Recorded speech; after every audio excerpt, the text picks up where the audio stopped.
Parfait. Donc, je vous souhaite la bienvenue à la formation Code ta créativité, la pensée informatique démystifiée, offerte par Dominique P. Tremblay dans le cadre des Instituts d'été du Centre Franco, édition 2023. Ça me fait super plaisir de vous accueillir dans cette formation-là. Je remercie le ministère de l'Éducation de l'Ontario de nous donner les fonds pour vous offrir ces activités en début d'année scolaire pour vous remettre, repenser vos stratégies ou en tout cas les rafraîchir pour en essayer de nouvelles. Alors, je cède la parole à Dominique et je vous remercie de votre confiance dans les activités du service formation continue. Je remets à l'instant le lien vers la feuille de présence dans le clavardage pour tous ceux qui viennent de joindre à nous.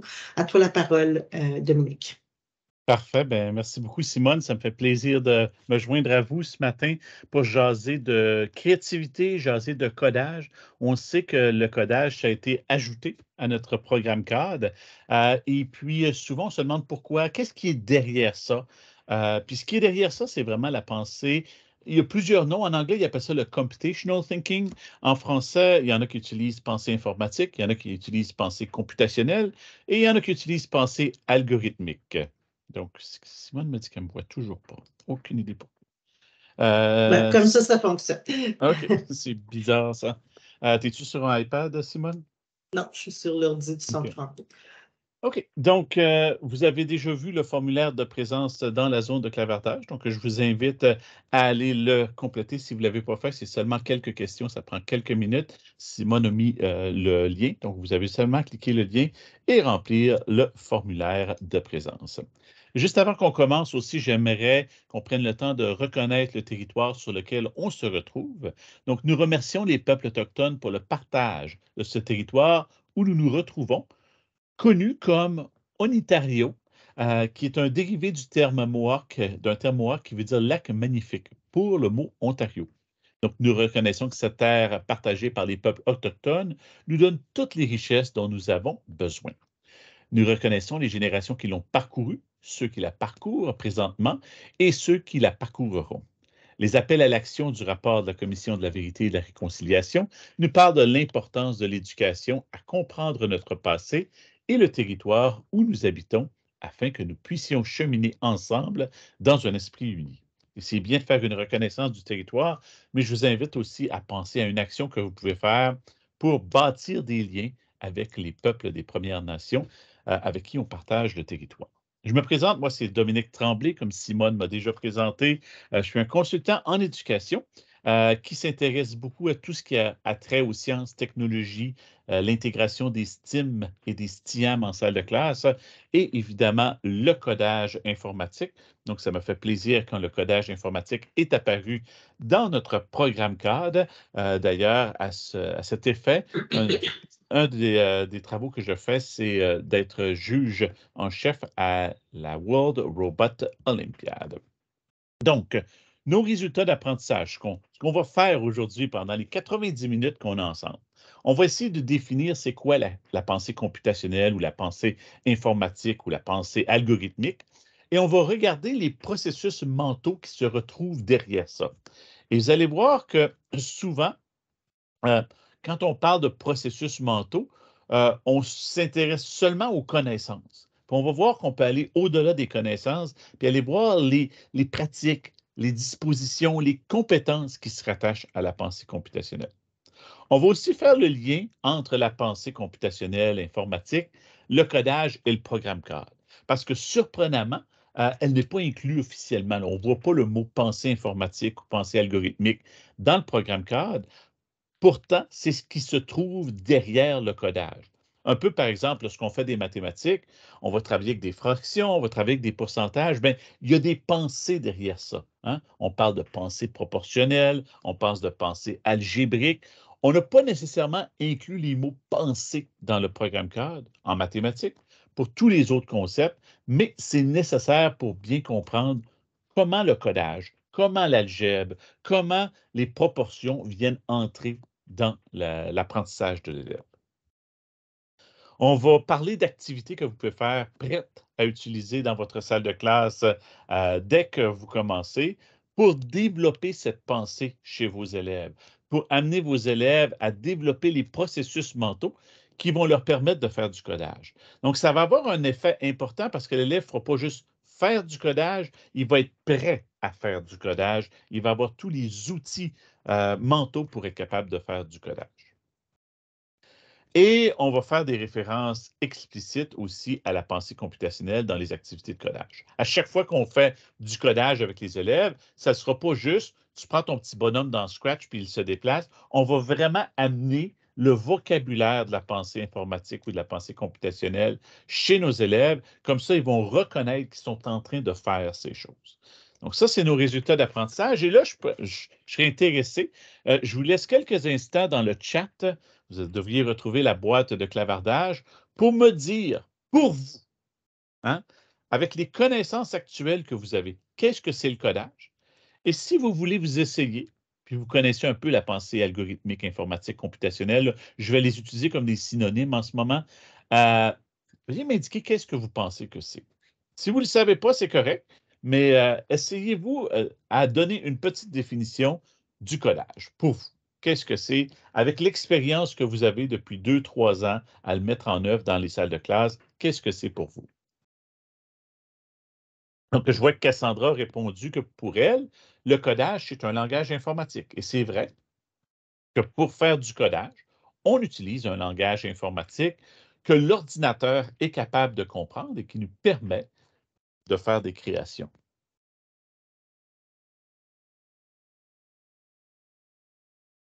Oh, j'aime ça.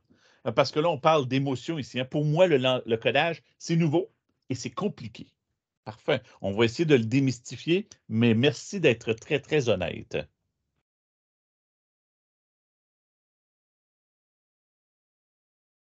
Oh, il y en a qui mentionnent que le codage, c'est le langage en technologie pour accomplir différentes tâches.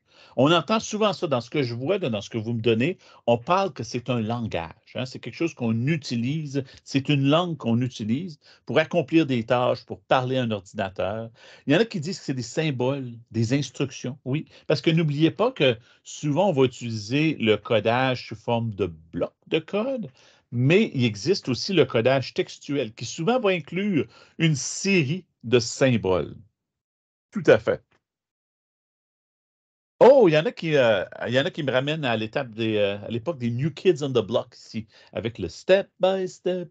Ooh, baby. Il y en a qui écrivent le codage, c'est d'écrire étape par étape, step by step, de manière à automatiser les étapes. Et je suis content, ça c'est Anne qui a écrit ça, ou Annie, Anne.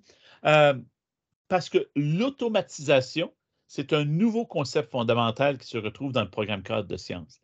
Être capable de prendre des choses et de les automatiser, c'est un concept fondamental. Puis les concepts fondamentaux, pensés dans le programme cadre de sciences, ce sont des grandes idées qui couvrent tout le curriculum, tous les domaines. Donc oui, l'automatisation en fait partie. Oh, je suis content qu'il y ait quelqu'un, c'est Agnès qui a écrit ça, que le codage va avec la programmation. Puis il y en a peut-être qui ont été surpris quand les programmes cadres sont sortis, qu'on a utilisé le mot codage et non le mot programmation informatique. Puis, d'une certaine manière, le codage, ça vient un peu restreindre. Programmation informatique, c'est beaucoup plus large, hein. Si je fais un programme informatique, la programmation, ça vient avec toutes les étapes, par exemple, de questionner mon client ou la personne pour qui je veux résoudre un problème, comprendre son problème, faire un remue-ménage d'idées et ensuite coder la solution, puis ensuite la mettre à l'essai. Fait que vous voyez que le codage, c'est une petite partie d'un grand processus qui s'appelle la programmation informatique, où on essaye de résoudre des problèmes de la vie courante, d'aider quelqu'un, d'avoir de l'empathie en faisant du code qui va être utile. Excellent. OK, parfait. Donc, j'ai eu beaucoup de définitions de codage, peu de définitions de pensée algorithmique ou informatique ou computationnelle, et c'est normal, parce que c'est quand même un concept qui est nouveau pour la plupart d'entre vous. Donc, voici une définition. La pensée algorithmique ou la pensée informatique, ce sont tous les processus mentaux. Donc, ce sont des processus qui se passent dans notre tête, qui sont requis pour résoudre un problème, mais écoutez ça, la dernière partie, dont la solution sera effectuée par un appareil de traitement de l'information. Donc, souvent en maths, On va utiliser des processus mentaux pour résoudre des problèmes, mais la solution ne sera pas nécessairement exécutée par un appareil de traitement de l'information. Maintenant, quand on pense pensée informatique, pensée algorithmique, pensée computationnelle, ce qui est important, c'est que la solution est exécutée par un appareil de traitement de l'information. Ça, c'est vraiment la partie importante. Ça change un peu la façon dont on résout le problème parce que les machines sont un peu différentes de nous. D'ailleurs, vous allez remarquer qu'ici, dans la définition, à la fin, je n'ai pas écrit dont la solution sera effectuée par un ordinateur ou dont la solution sera effectuée par un Chromebook. J'ai utilisé un mot plus général, un appareil de traitement de l'information. Et là, je vous invite tout de suite à aller dans le chat puis me dire qu'est-ce que vous pensez que ça pourrait être d'autres appareils de traitement de l'information. Hein? L'ordinateur, on le sait, le Chromebook, on le sait, peut-être le iPad, on le sait. Hein? Ça, c'est des appareils de traitement de l'information. C'est assez évident. Mais pouvez-vous penser à d'autres appareils de traitement de l'information qui peuvent inclure du code?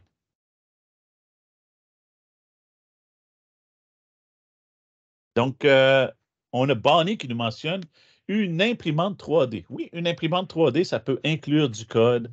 Un iPad. Oh, il y en a qui ont mentionné une feuille de calcul aussi dans Excel.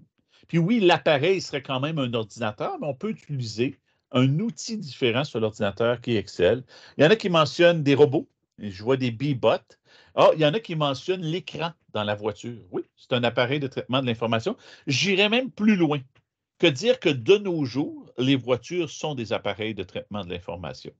Je ne parle pas juste des voitures très évoluées, là, comme les voitures autonomes qui se conduisent toutes seules grâce aux caméras, mais en général, une voiture va avoir des capteurs.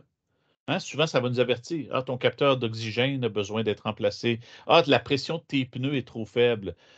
Il y a des mécanismes à l'intérieur d'une voiture qui traitent l'information. Est-ce que vous avez d'autres idées? Je vous donne encore quelques secondes pour me donner des exemples dans la zone de clavardage d'appareils de traitement de l'information. Oh oui, des feux de circulation, oui, tout à fait. Il y a même des capteurs sous la route qui déterminent quand il y a des voitures qui arrivent des quatre côtés pour mieux optimiser. Puis souvent, les feux de circulation vont se parler d'un feu de circulation à l'autre sur une route pour être synchronisés. Ah oui, excellent. J'ai Cassandra qui mentionne que son automobile lui donne des notifications lorsqu'il y a une autre voiture qui se retrouve dans son blind spot. Donc, ça nous avertit, il y a un appareil de traitement de l'information, il y a des capteurs qui vont nous donner ça. Exactement. Oh, je suis content. Cassandra a mentionné certaines sonnettes, hein, qui vont peut-être te permettre d'afficher sur ton cellulaire qui se retrouve à la porte, qui peut te permettre de déverrouiller la porte à distance. Ça, c'est un appareil de traitement de l'information. Hey, là, vous êtes rendu en feu, là. Wow, vous en écrivez. Le GPS, oui, c'est un appareil de traitement de l'information. La borne Alexa, hein, ou mon OK Google ou mon Siri que j'utilise. Toutes ces bornes-là qui sont capables de comprendre notre langage sont des appareils de traitement de l'information. Ah oui, l'ouvre-porte de garage automatique, oui.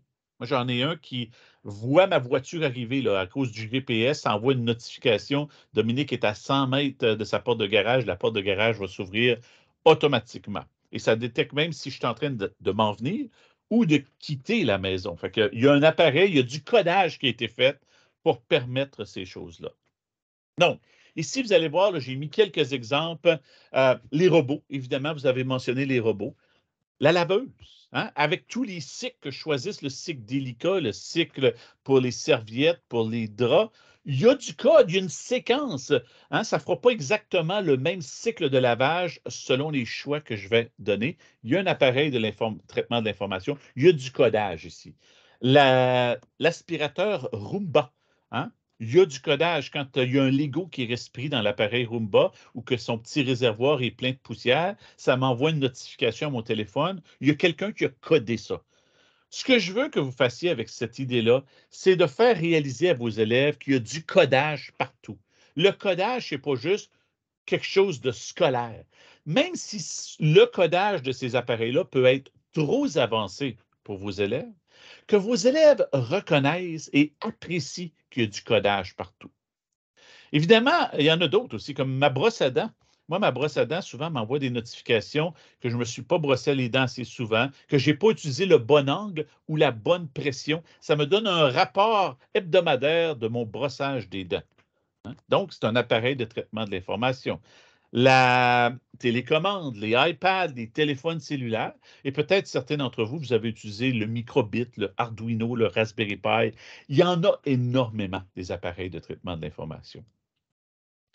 Et ça m'amène à vous dire que ces appareils-là, la raison qu'il faut faire du codage, c'est que ces appareils-là fonctionnent différemment du cerveau humain. Et si vous avez pris mon atelier hier, on en a discuté, on a parlé d'intelligence artificielle, où avec l'intelligence artificielle, les puces informatiques commencent de plus en plus à ressembler au cerveau humain, mais pas encore tout à fait. Mais si on prend avant l'intelligence artificielle, selon vous, quelle est la différence entre un cerveau humain et une machine? Hein? Il y a des choses que les machines sont meilleures à faire. Par exemple, faire des milliers de calculs extrêmement rapidement, la puce informatique est beaucoup mieux que le cerveau humain pour le faire. Mais il y a des choses où les humains sont meilleurs, des choses où les puces informatiques sont meilleures. Je vous invite à utiliser le chat, prendre quelques instants de faire une réflexion à ce sujet. Selon vous, où est-ce que la puce informatique se démarque? Où est-ce que le cerveau humain se démarque? Je vous laisse le temps de répondre dans le chat, parce que ça va venir influencer notre pensée informatique.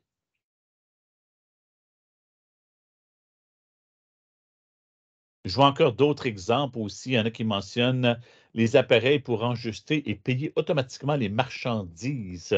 Oui, les Xbox, bien certain, toutes les consoles de jeux, hein? Excellent, ce sont des appareils de traitement de l'information. Donc, Cassandra mentionne la création, le traitement rapide des données. Oui, la puce informatique est rapide. Hein, tu sais, faire des recherches, ça prendrait du temps pour des humains de chercher à travers des milliers de données. La puce informatique, elle est excellente à faire ce genre de travail-là. Le cerveau humain se démarque par des émotions. Et ça peut être une bonne chose ou une mauvaise chose. Hein? Que l'humain soit capable de reconnaître les émotions lorsqu'il interagit avec un autre humain, ça, c'est super bien. Par contre, un humain qui devient épuisé, qui se choque, qui se frustre, ça peut être un problème, alors que le robot, en général, n'aura pas d'émotion. Donc, c'est rare qu'on voit des robots dans une usine qui décident d'aller voir un syndicat pour porter plainte contre leur employeur. Hein? Ça, on ne voit pas ça. Donc, la machine n'a pas ces émotions-là, pas cette frustration-là. Par contre, ça se peut que la machine, elle s'use. Ça, c'est normal. Euh, Il y en a qui mentionnent aussi, ah oui, le cerveau a de l'empathie, la puce n'a pas vraiment d'empathie.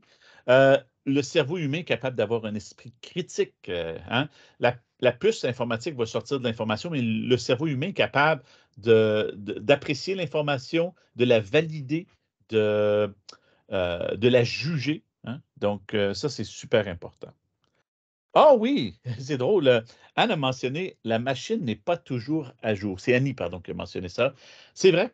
Hein? La machine, elle est à jour au point où ce que les humains ont donné de l'information. Si vous avez suivi les ateliers en intelligence artificielle hier, vous savez que des outils comme ChatGPT, malheureusement, ils n'ont pas l'information jusqu'à aujourd'hui. Hein? Ils ont l'information quand le modèle a été créé. Donc ça, vous avez 100% raison. Évidemment, la différence entre le cerveau humain et la machine commence à réduire de plus en plus avec l'intelligence artificielle. Ça, c'est un sujet qu'on a abordé hier, mais l'objectif de l'intelligence artificielle, c'est que la puce informatique agisse de plus en plus comme un cerveau humain. Et de plus en plus, on utilise des modèles pour entraîner des puces informatiques à penser comme des humains. Mais entre-temps, nous, on a le codage. Et là, je reviens au codage après cette introduction. On a le codage et l'objectif avec le codage, c'est que pour l'élève, pour qu'il puisse enseigner à un ordinateur des tâches à faire, il doit utiliser un langage que l'ordinateur peut comprendre. Et là, ici, je ne peux pas vous la montrer pour des raisons de droit d'auteur, je ne peux pas vous montrer la vidéo, mais je vous invite dans vos temps libres à aller sur Internet et à rechercher un papa qui demande à ses enfants à faire des sandwichs au beurre d'arachide et à la confiture. Peut-être que vous allez avoir plus de chance à le trouver en anglais, but c'est un dad asking his kids to make peanut butter and jelly sandwich. Si vous cherchez ça, vous allez trouver une vidéo où il y a un papa qui s'amuse à demander à ses enfants d'écrire des instructions pour faire une sandwich au beurre d'arachide et à la confiture. Et vous allez voir que le papa s'amuse avec ses enfants à suivre les instructions à la lettre et je vais vous dire à agir de façon un peu ridicule lorsque les instructions ne sont pas claires. Comme par exemple, si l'enfant écrit dans ses instructions « Mets le couteau dans le pot de beurre d'arachide », le papa va mettre le manche et non la lame du couteau dans le pot de beurre d'arachide. Puis là, l'enfant va dire « Ben non, c'est pas le manche. » Ben, il dit « Tu m'as jamais dit quelle partie du couteau. » Un ordinateur, il faut être très précis. L'ordinateur va exécuter des instructions, mais il faut être extrêmement précis dans ce qu'on veut de l'ordinateur. Et je pense que cette activité-là, moi, je l'ai fait souvent en salle de classe, pas avec le beurre d'arachide, évidemment, pour les problèmes d'allergie, mais je l'ai faite avec la confiture et c'est vraiment super. Je m'organise pour agir de façon très ridicule. Tu sais, si l'élève dit, par exemple, étends le beurre d'arachide partout sur la tranche de pain. Bien, on en étend partout. On en met sur le dessus ou sous la croûte. Là, l'élève va dire non, juste sur une face. Oh, tu ne m'avais pas dit que c'était juste sur une face. N'ayez pas peur d'agir de façon ridicule pour forcer l'élève à écrire des instructions de plus en plus claires. Vous pouvez utiliser la petite vidéo YouTube que je vous parle aussi. C'est vraiment super cute là, de voir comment le papa a du plaisir avec ses enfants. Puis ses enfants ont du plaisir à essayer d'écrire des instructions de plus en plus claires. Oui, merci d'avoir mis le lien, Simone, à la vidéo que je ne peux pas présenter pour des raisons de droit d'auteur ici. Sachez aussi que ce qui est important, c'est qu'on veut que l'élève donne des instructions qualitatives et quantitatives. Tu sais, par exemple, si l'élève dit mets un peu de beurre d'arachide sur la lame. Un peu, c'est pas précis. Ah, mets environ 10 grammes de beurre d'arachide ou mets environ l'équivalent d'un petit poids de beurre d'arachide. Pour la personne, on tombe dans le quantitatif et non seulement dans le qualitatif. Donc, une grosse partie de la programmation informatique, c'est l'idée de travailler de façon quantitative. Fait que ça, c'est une des activités que vous pouvez faire. Je vous invite à vous inspirer de cette vidéo-là. Dans les autres activités que vous pouvez faire aussi, tu sais, par exemple, une que j'aime bien faire, c'est inviter les élèves à se donner un high five.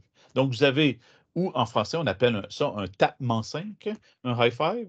Donc, vous avez deux élèves et puis ils se placent un en face de l'autre et il y a un troisième élève qui donne des instructions. OK, élève 1, lève ta main.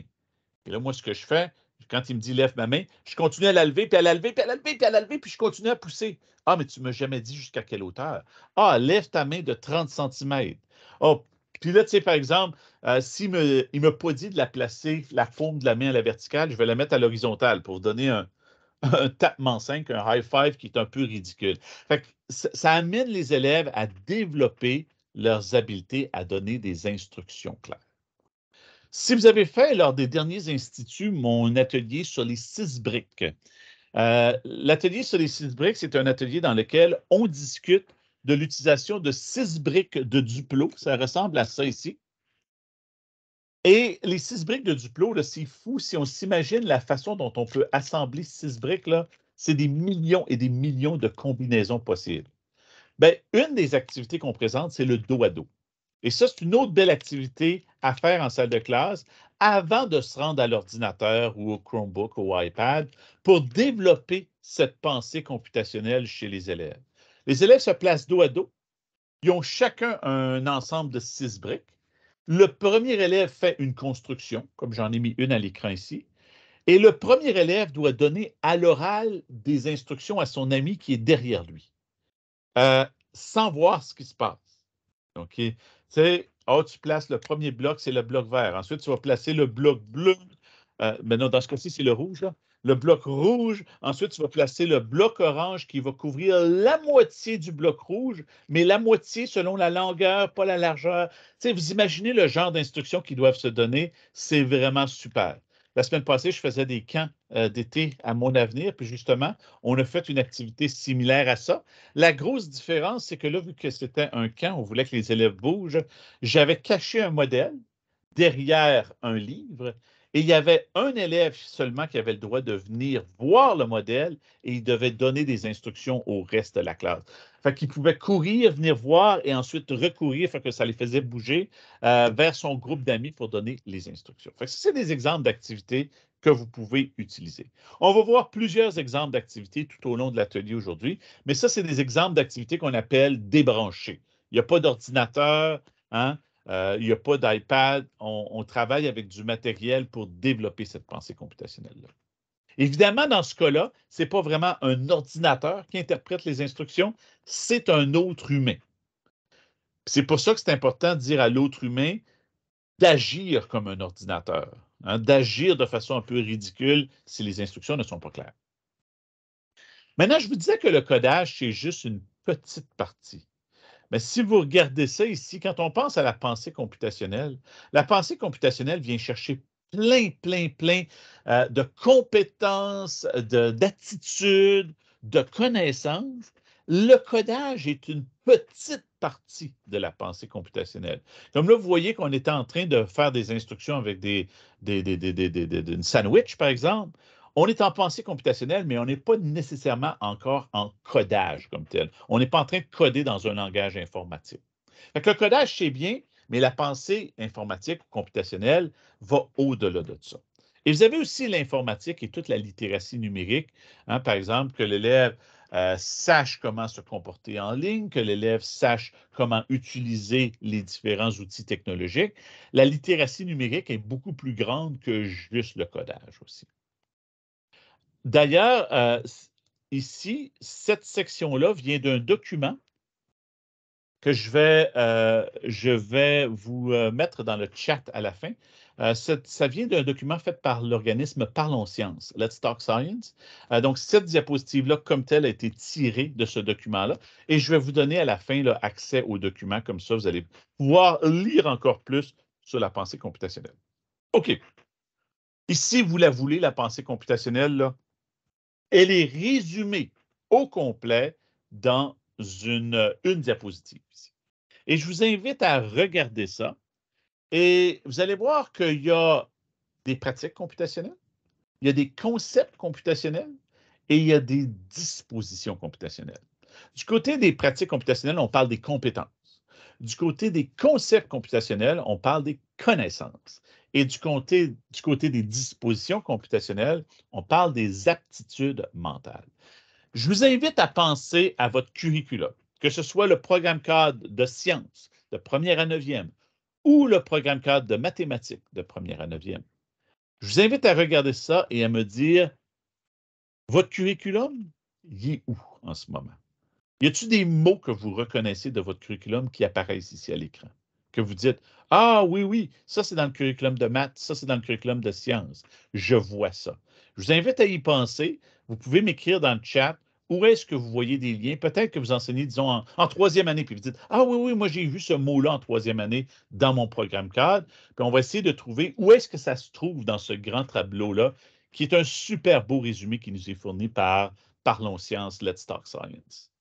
Fait que je vous laisse un peu le temps de regarder ça. Donc, je vois que Cassandra nous a mentionné qu'elle, en cinquième année, elle travaille avec des structures répétitives. Et tout à fait, vous le voyez ici, dans les concepts computationnels, il y a les structures répétitives qui ne commencent pas en cinquième année, mais qui continuent en cinquième année. Hein. N'oubliez pas que le curriculum, tout ce qui s'appelle codage, ça se bâtit. Hein. Tu sais, par exemple, on fait la séquence en première année. Mais ça ne veut pas dire qu'en huitième année, on ne fait plus de séquences. Là. On continue à faire des séquences, mais on ajoute des nouvelles choses. Donc, il y a quelqu'un qui mentionne les structures conditionnelles. Vous avez 100% raison. Ah oui, il y a quelqu'un qui mentionne l'analyse de données, la collecte de données. Vous avez raison. Donc là, on vient chercher un peu des pratiques computationnelles ici. Les variables, oui, les variables sont mentionnées. Je pense qu'elles sont mentionnées de façon très explicite dans le curriculum de 9e année, les variables. Mais on en fait aussi en maths, des variables sans nécessairement que ce soit pour notre codage. Oui, est capable de reconnaître des régularités. On a ça dès la maternelle dans notre programme de mathématiques. Vous avez 100% raison. L'utilisation des opérateurs, oui, vous avez 100% raison. Ah, je suis content, Nathalie mentionne nos aptitudes mentales. On retrouve ça dans notre domaine A. Vous avez 100% raison. Excellent travail. Merci beaucoup pour votre participation. Une des choses que je veux vous faire remarquer, c'est que si on regarde juste nos attentes de codage, puis habituellement, on a 2 attentes de codage par niveau scolaire, nos attentes de codage viennent chercher surtout la partie du milieu. Hein? Là, on ne parle pas du domaine A avec les apprentissages socio-émotionnels. On ne parle pas nécessairement de nos autres domaines, comme notre domaine des opérations, notre domaine de l'algèbre ou de. euh, euh, je pense juste aux attentes de codage. Vraiment, ça se retrouve dans le milieu. Hein? Dans notre programme cadre, on a la séquence en première année. On a la boucle ou la structure répétitive en 3e année. On a la structure conditionnelle en 5e année. On a la structure imbriquée en 4e année. On a les données en 8e année. On a les fonctions en 7e année. On a les paramètres en 9e année. Les variables aussi rentrent en 9e année. Donc, ces éléments-là sont excellents. Ils font partie de notre programme cadre comme étant des concepts de codage, mais ce qui manque un peu, c'est tout ce qui se retrouve autour. Et c'est là que la pensée computationnelle est vraiment importante. Par exemple, ici, on a les dispositions computationnelles, puis je suis content qu'il y ait quelqu'un qui a mentionné le domaine A. Que ce soit la persévérance, le travail d'équipe, avoir le droit de faire des erreurs. C'est ce qui est magique avec le codage. Tu peux faire des erreurs autant que tu veux. C'est pas grave. Hein? Le pire qui va arriver, c'est que ton code ne fonctionnera pas, mais tu n'es pas en train de briser quelque chose. Tu sais, je pense, par exemple, à un cours de techno où on travaillerait avec des scies puis des perceuses, ce genre de choses-là. Le droit à l'erreur existe, mais il faut quand même faire attention. Il y a des mesures de sécurité. Je pense, par exemple, dans un lab de chimie. Le droit à l'erreur existe, mais il faut faire attention. Il y a des règles de sécurité. En informatique, en codage, que je fasse plein d'erreurs, who cares? C'est pas très grave, c'est juste que le programme ne fonctionnera pas. Fait que le droit à l'erreur est très, très puissant là-dedans. La flexibilité mentale, pas avoir peur de résoudre des problèmes de façon différente. Je vous invite à répondre à la question qui se retrouve à l'écran ici. Essayez de me donner des exemples. Et là, pensez à vos élèves. Imaginez-vous que vous êtes dans une salle de classe avec vos élèves et pensez à des choses qui se sont vraiment passées dans les dernières années où vous avez fait du codage avec vos élèves, où vous avez vu ça en action. Moi, je vous donne un exemple. Je vais aller chercher le dernier, la curiosité. Quand on commence avec un langage de programmation en code, je n'ai pas le temps d'enseigner qu'est-ce que chaque bloc fait, mais j'ai toujours des élèves qui sont curieux, d'aller essayer des blocs que monsieur n'a pas encore enseignés. Ils essaient, ils n'ont pas peur. C'est la curiosité. Fait que ça, c'est un exemple de salle de classe. Monsieur, regarde, j'ai utilisé ce bloc de code-là, puis tu ne nous l'avais pas encore montré, puis regarde qu'est-ce que ça fait. Ça, c'est un exemple où on a la curiosité. Fait que là, je vous invite à m'écrire ce que vous avez. Oh, je suis content, il y a quelqu'un qui a mentionné, et la 6e année. La 6e année, le concept qui est nouveau en 6e année, je reviens juste à ça, étant donné que j'ai la question là, de Anne. La 6e année met l'accent sur l'efficacité du code. Ce n'est pas nécessairement un nouveau concept, hein, comme une boucle ou comme une structure conditionnelle, mais c'est comment je rends mon code plus efficace. C'est pour ça qu'on ne la voit pas ici, mais sachez qu'en 6e année, ça inclut tout ce qui se retrouve de première à 5e aussi. Donc, en 6e année, les élèves sont censés faire des structures conditionnelles, sont censés faire des structures imbriquées, sont censés faire des structures répétitives, des séquences, des événements simultanés, mais en plus, ils apprennent à rendre leur code plus efficace.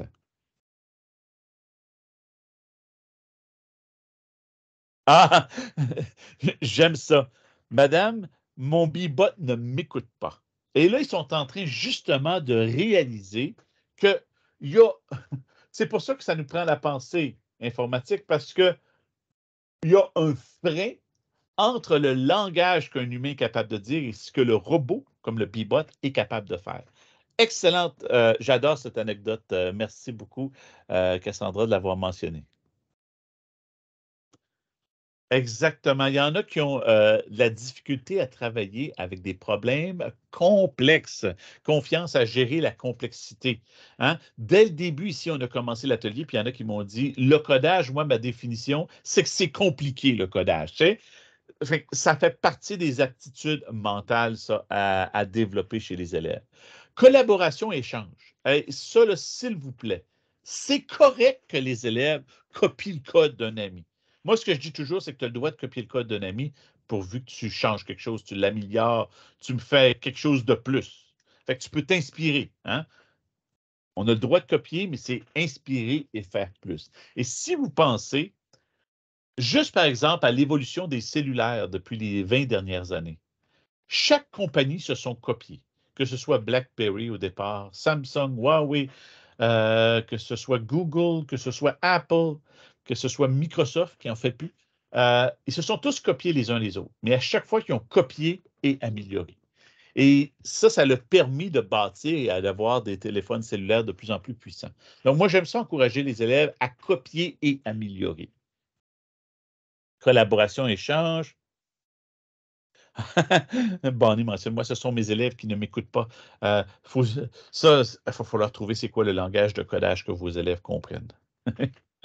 OK, oui, créativité, exactement. Donc, ce qui est intéressant avec le codage, c'est qu'à la fin, tu as toutes sortes d'exemples, puis il n'y en a pas un qui est pareil. En fait, si tous sont pareils, c'est peut-être parce que votre enseignement mène à des projets tout pareils, mais vraiment, si on laisse, on a une partie où l'élève doit apprendre des concepts, mais après ça, donner de la liberté aux élèves, je pense que ça leur permet d'exprimer leur créativité puis d'avoir des projets qui sont différents à la fin. C'est vrai qu'au départ, les élèves ont de la difficulté à être persévérants. Hein? Il y en a qui mentionnent, là, ils ont de la difficulté à être persévérants si le robot, si l'ordinateur ne fait pas immédiatement ce qu'ils veulent, les élèves, à un moment donné, vont avoir des frustrations. Puis ça fait partie aussi des apprentissages socio-émotionnels, ça fait partie d'apprendre à gérer les problèmes. Puis ça, c'est des dispositions qu'il faut développer chez nos élèves. OK, j'arrive maintenant aux pratiques computationnelles. Et ça, c'est vraiment la viande, le tofu, l'information la plus juteuse qu'on va discuter aujourd'hui. Ce sont les différentes pratiques computationnelles. Ça, c'est ce qui malheureusement ne se trouve pas dans le curriculum, mais qu'on n'a pas le choix de faire si on veut faire du codage. On va regarder ces concepts-là. En fait, on va en regarder 4 aujourd'hui, des concepts qui font partie de ces compétences-là. La décomposition. Puis il y en a tantôt qui ont parlé de décomposition d'un nombre. Et décomposer un nombre, c'est de prendre un nombre assez complexe, par exemple 5227, et le décomposer en milliers, en dizaines, en centaines, en unités. Ça, c'est décomposer un nombre. Mais lorsque les élèves font du codage, on va les amener à décomposer un problème. Tantôt, ceux qui me disaient « coder, c'est complexe », on va regarder comment est-ce qu'on peut coder en petites bouchées. On prend un problème complexe et on le sépare en petites bouchées pour rendre ça plus facile. Oui, le lien vers la présentation va être présenté à la fin, mais aussi, Simone, vous allez avoir des enregistrements qui vont être disponibles. On a une dame qui nous dit qu'il doit quitter. Ouais. Vous avez aussi l'abstraction. Et ça, l'abstraction, c'est d'être capable de prendre un problème et d'éliminer tout ce qui est superflu, tout ce qui n'est pas important pour se concentrer vraiment sur le problème. Et tantôt, on va regarder des vrais exemples d'abstraction. Vous êtes capable de reconnaître des régularités aussi. Il y a des choses qui reviennent. Et ça nous permet de simplifier notre code. Tantôt, il y a une dame qui me demandait, oui, mais en 6e, bien, de faire un code efficace. Un code où il n'y a pas des lignes de code qui sont inutiles. En fait, moi, ce que je trouve intéressant, c'est que J'ai souvent des élèves aux internationaux de robotique, je vous disais que ça fait partie de mon travail, qui me disent « Hey, moi, monsieur, là, mon robot, c'est tellement cool, j'ai fait 10 000 lignes de code. » Puis je me dis dans ma tête, oh, ça, c'est pas bon. C'est pas bon. Si tu as fait 10 000 lignes de code, ça veut dire que tu ne sais pas faire du code efficace. Pour eux autres, hey, je me vante, j'ai fait 10 000 lignes de code. C'est pas une bonne chose. Ça veut dire que tu n'as pas bien organisé ton code n'est pas efficace. Fait qu'on va apprendre à faire du code plus efficace. Dans les prochaines minutes, enfin, on a jusqu'à 10h30, on va s'en aller dans des langages de codage. Puis on va regarder comment est-ce qu'on peut simplifier le code, comment est-ce qu'on peut le rendre plus simple. Vous avez aussi d'autres compétences qu'on n'aura peut-être pas le temps de faire aujourd'hui, mais comme le test et l'évaluation. Je pense que c'est assez clair, ça. Tu testes ton code, tu évalues ton code et tu apportes des changements. Vous avez la pensée logique aussi, hein, incluant le raisonnement. Vous avez le débogage où ton code, il y a un problème et tu cherches un bug. S'il y en a qui se demandent, ça vient où, débogage ou debugging, ça vient du mot bug en anglais, un insecte. Et originalement, c'est parce que à l'époque, les ordinateurs, là, ça avait la grandeur d'une salle. Ce n'était pas quelque chose qu'on retrouvait sur notre pupitre ou dans la paume de notre main. Ça prenait une salle au complet. Et à l'époque, il y avait eu un problème où l'ordinateur, la raison qu'il ne fonctionnait pas, c'est qu'il y avait un insecte dans la salle qui empêchait le fonctionnement de l'ordinateur. Donc, il fallait qu'il trouve le bug. Fait que le mot debug est apparu. Et là, de nos jours, on a francisé le terme, on l'a appelé débogage. Et débogage, ça veut dire trouver l'erreur. Donc, je vous invite avec vos élèves à commencer à utiliser ce terme-là. Ah, ton code ne fonctionne pas, on va le déboguer pour normaliser le fait aussi que c'est normal d'avoir du code qui ne fonctionne pas et il faut le déboguer. Donc, ça, ce sont nos pratiques computationnelles.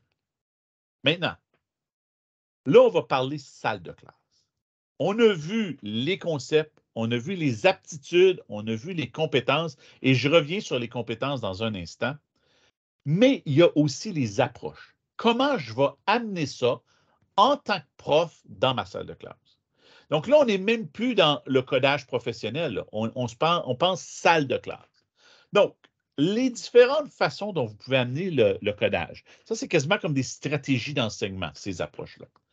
Une des premières approches, c'est l'approche débranchée, hein, où on n'a pas d'appareil informatique.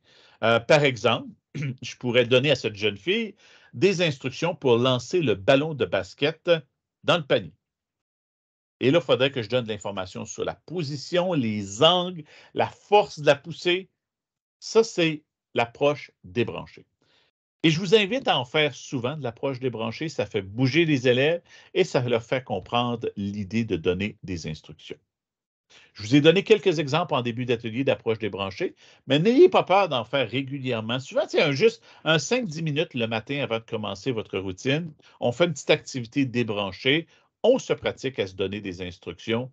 C'est super. Puis, tu sais, ça peut, comme ça ici, on pourrait l'intégrer au cours d'éducation physique si c'est vous qui enseignez votre propre cours d'éducation physique. Fait que vous pouvez l'intégrer. Tu sais, je pourrais l'intégrer dans les arts où on fait des œuvres d'art à la peinture ou au crayon, puis je donne des instructions à mon ami pour faire une œuvre d'art. N'ayez pas peur de l'intégrer. Fait que ça, c'est l'approche débranchée. Une deuxième approche, c'est l'approche exploratoire. Ah oui, il y en a qui mentionnent l'APQ, oui, tout à fait, l'activité physique quotidienne. L'approche exploratoire, ça veut dire que l'élève apprend sans qu'on lui donne toutes les instructions. L'élève apprend, moi j'appelle ça apprendre en gossant, apprendre en essayant, en testant, sans nécessairement avoir toutes les instructions. Et pour vous aider, vous allez voir, puis là j'ai mis des captures d'écran, là, dans bien des langages de programmation. Comme ici, vous voyez, ça c'est Lego Spike Prime, qui est le codage des Lego, là, avec les robots de Lego. Mais dans la plupart des langages de programmation, il y a des rubriques d'aide, comme ça ici. Il y a Google aussi, que les élèves peuvent googler, hein, s'ils ne savent pas faire comment faire quelque chose. Donc, ça, c'est un apprentissage, c'est une approche plus libre où l'élève essaye. Quand on parlait tantôt de curiosité, ben, ça amène l'élève à être curieux, à tester. Monsieur, regarde qu'est-ce que j'ai fait. Ce n'est pas la seule approche, puis ça ne devrait pas être juste ça, mais je pense que de temps en temps, de ne pas enseigner de façon explicite tous les blocs et laisser le plaisir aux élèves de découvrir, d'essayer, c'est d'apprendre par l'utilisation. Moi, je vais vous dire, j'ai commencé à coder dans les années 80 et c'est comme ça que j'ai appris. J'ai appris en regardant les codes des autres, en essayant, en faisant de la recherche. Puis à l'époque, on n'avait pas Google, là, je faisais de la recherche dans des magazines, dans des livres, dans des choses comme ça et j'apprenais à coder. Ensuite, vous avez l'approche par utilisation de tutoriels. Ça, il y a plusieurs interfaces de codage qui utilisent des tutoriels. Et si vous regardez l'exemple ici, ben, c'est étape par étape. Je peux même aller vous montrer cet exemple-là. Donnez-moi un instant. Je vais vous partager ici mon écran. Ici, dans ce cas-ci, j'utilise Microsoft MakeCode, mais il y a plusieurs logiciels qui nous permettent de faire l'apprentissage par tutoriel. Donc, je vous montre ça. Donc, je suis dans Microsoft MakeCode Arcade. En passant, si jamais vous voulez que vos élèves codent des jeux vidéo, très, très belle interface. Si vous ne savez pas comment faire, ne vous inquiétez pas. J'ai fait les camps Mont Eureka cet été du Centre Franco et vous allez avoir 4 jours de formation où vous allez me voir montrer aux élèves comment utiliser ce langage de codage-ci. Donc, c'est une plateforme où tu peux apprendre à coder des jeux vidéo. Mais tu peux apprendre par exploration en te créant un nouveau projet. Puis là, l'élève pourrait apprendre en essayant. Ça serait l'approche exploratoire. OK, j'essaie des blocs. OK, que si je clique ici, si je clique ici, OK. Puis là, l'élève essaie. Ah ouais, qu'est-ce qui se passe? Ah, il y a une pizza qui est apparue. OK. L'élève pourrait apprendre par exploration. Mais il y a des élèves qui trouvent ça plus difficile à apprendre par exploration. Il y a des tutoriels ici. Vous voyez, il y a des tutoriels, par exemple, pour me créer un jeu ici. Par exemple, ici, ça, c'est un jeu pour démarrer le tutoriel. Donc, je viens de démarrer un tutoriel. Et là, vous allez voir que c'est étape par étape. Il y en a en anglais, il y en a en français, mais vous voyez, OK, apporte tel bloc, puis ensuite fais ci. Puis là, ça me dit, ah non, tu n'as pas réussi. OK, là, il faut que j'aille dans scène, je fais ça. Fait que je suis le tutoriel et le suivant. Puis je fais les étapes ici qui me sont données. Fait que ça, c'est l'apprentissage par tutoriel et vous allez voir qu'il y a beaucoup, beaucoup, beaucoup d'interfaces informatiques qui utilisent l'apprentissage par tutoriel ou c'est guidé. C'est très, très guidé. OK, on revient à nos approches à utiliser en salle de classe. L'autre approche, c'est par remixage. Donc, si vous allez en ligne, disons que vous enseignez avec Scratch, il y a énormément de projets Scratch. Si vous enseignez avec Microsoft MakeCode, il y a énormément de projets Microsoft MakeCode. Le remixage, ça veut dire que l'élève prend un code déjà existant en ligne et il le modifie.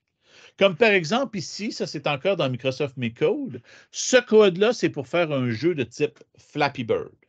Vous vous souvenez peut-être le jeu Flappy Bird où vous aviez un oiseau, puis il fallait qu'il se promène là, puis qu'il réussisse à passer des genres de pylônes comme ça ici, puis sans jamais les toucher. Bien, ça, c'est un jeu Flappy Bird. Moi, je pourrais partir de ce jeu-là et créer un nouveau jeu. Ça pourrait être un jeu, par exemple, où ce que je remplace le petit poussin par un avion, puis c'est un avion qui doit passer à travers des obstacles. Je pourrais changer l'apparence des obstacles. Ici, c'est disponible en français. L'interface est disponible en français. Certains tutoriels sont disponibles juste en anglais. Mais si vous voyez, là, si vous regardez, le codage ici est fait 100% en français. Vous voyez, ça dit ajouter une image, définir la fourrière d'arrière-plan. Donc, le codage est en français. Il y a certains tutoriels qui sont juste en anglais parce que les tutoriels sont faits par des bénévoles. Mais l'interface de codage est faite par Microsoft et Microsoft a créé une version française de Microsoft MakeCode Arcade. Fait que le remixage, c'est vraiment de partir d'un code déjà existant. Le débogage, ça, j'adore cette stratégie-là en salle de classe. Souvent, je vais faire un code que je vais fournir à mes élèves et je vais m'organiser pour inclure des erreurs. Comme par exemple, ici, l'objectif de ce code-ci, c'est de tracer un carré. Et là, lorsque j'essaie ce code-là, ça trace un triangle. Je vous demande de regarder le code à l'écran et de me dire, selon vous, quelles seraient les erreurs et quels seraient les changements qu'il faudrait apporter au code pour que, au lieu de tracer un triangle, ça trace un carré. Donc, regardez bien le code. qu'est-ce que je pourrais faire pour changer ce code-là. Et ça, c'est un exemple. Là. Vous donnez un code à vos élèves, puis le code a des erreurs, volontairement. Exactement. Donc, il y a quelqu'un qui a mentionné qu'il faudrait changer et répéter 4 fois au lieu de 3 fois. Donc, ça c'est un premier bug qu'on a trouvé dans le programme.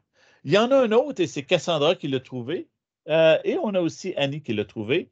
Il faut changer le tourner à gauche de 90 degrés et non tourner à gauche de 60 degrés. Fait que ça, c'est la technique du débogage. Donc, ce qui est intéressant, c'est que vous allez avoir le plaisir de créer des codes et vous intégrez des erreurs volontairement. Et ensuite, vos élèves doivent partir à la chasse aux erreurs. Fait que ça, c'est une autre approche pédagogique que vous pouvez utiliser avec vos élèves. En voici une autre. Le fameux pseudocode. Le pseudocode, c'est un faux code. Et le ministère tripe pseudocode. Si vous regardez dans le programme cadre, les exemples sont fournis en pseudocode. Et une des raisons pourquoi le ministère veut faire ça, c'est que le ministère ne veut pas promouvoir une plateforme plus qu'un autre. Ils ne veulent pas dire aux profs, vous devez utiliser Scratch, vous devez utiliser MBlock, vous devez utiliser Microsoft Micro. Le ministère ne veut pas nommer une plateforme. Donc, le ministère a décidé d'aller avec ce qu'on appelle du pseudocode. D'ailleurs, dans les tests de l'OQRE, qu'est-ce qui est inclus? C'est du pseudocode. Ils n'incluront pas du Scratch, ils n'incluront pas du MakeCode, ils n'incluront pas du MBlock, ils n'incluront pas du Python. Ils veulent que ça reste le plus neutre possible. Donc, ils incluent du pseudocode. Ah, ça, c'est triste qu'un conseil limite les profs comme ça. Désolé, Cassandra. Donc, si je reviens ici au pseudocode, donc, je vais vous amener dans le document du ministère. OK? Donc, je vais venir ici sur le site du ministère, curriculum de maths. Donc, le curriculum de maths devrait être apparu sur votre écran ici. Et là, je me suis rendu à une attente en codage. Vous voyez, j'ai mes attentes en codage ici. Et vous allez remarquer qu'on a toujours ce qui s'appelle les appuis pédagogiques. Et dans les appuis pédagogiques, vous allez retrouver des exemples. Et vous allez retrouver ici du code. Puis là, vous allez vous dire, ouais, mais c'est quoi ce code-là? C'est en quel langage? C'est pas du Python, c'est pas du JavaScript, c'est pas du Scratch, c'est pas du MBlock, c'est pas du MakeCode, c'est du pseudocode. Dans le fond, il utilise le français, la langue française, pour simuler un code. Donc, une activité que je vous suggère, c'est d'aller chercher un pseudocode sur le site du ministère ou l'en créer vous-même et d'inviter vos élèves à le transformer en vrai code. Donc, vous voyez par exemple ici, entrer la largeur de la petite aire. Donc ici, c'est en 7e année, ça, ou en 8e année, je pense, on invite l'élève à faire l'aire d'un gros rectangle, l'aire d'un petit rectangle, si je me souviens bien. Je ne me souviens même plus du problème, là, il faudrait que je le relise. Mais on a un problème ici. On en a un autre ici, tu sais, je vais peut-être aller en chercher un autre. Ici, où on est en train de faire le nombre, de faire une moyenne, donc de battements par minute. Fait qu'il y a plusieurs de ces exemples-là ici. Ici, on est en train de faire le calcul du rayon, du diamètre et tout ça. OK. Fait ici, ce qu'on fait, c'est qu'on part de ça, puis on essaye de le transformer en vrai code. Donc, je vais m'ouvrir mon logiciel de code. Pardon, j'ai fait une erreur ici. Donc, je viens me chercher une interface de code. Moi, j'utilise MBlock. Vous pourriez faire la même chose avec Scratch.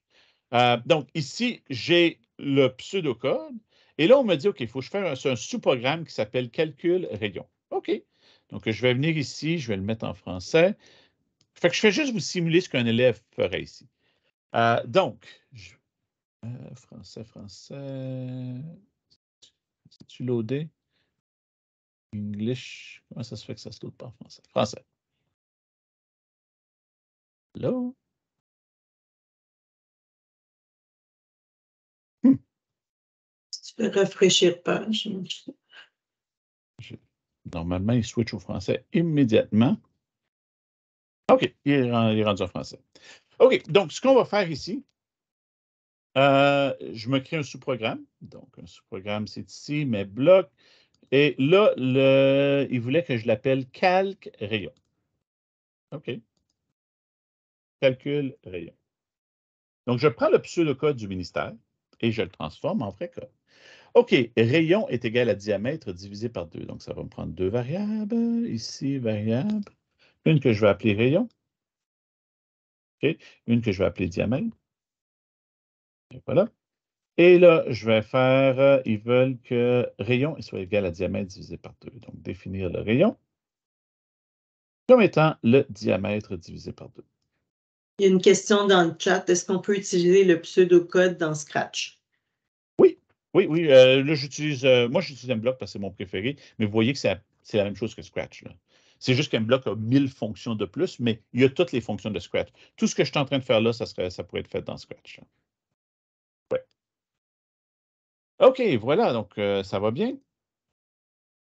OK, et là, je reviens dans le document du ministère. OK, je me crée un sous-programme qui va calculer le volume du cylindre. OK, donc sous-programme.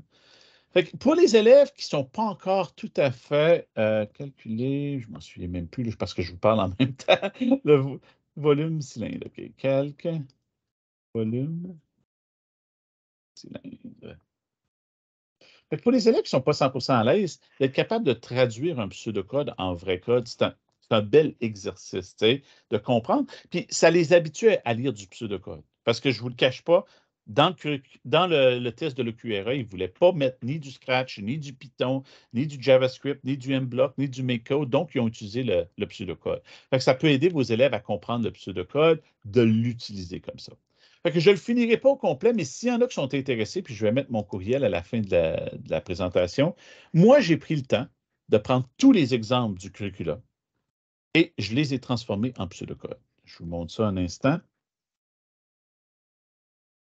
Je les ai transformés en vrai code. J'ai pris les pseudocodes du ministère, je les ai transférés en vrai code. Donc, si vous voyez ici, je pourrais vous les partager là. OK.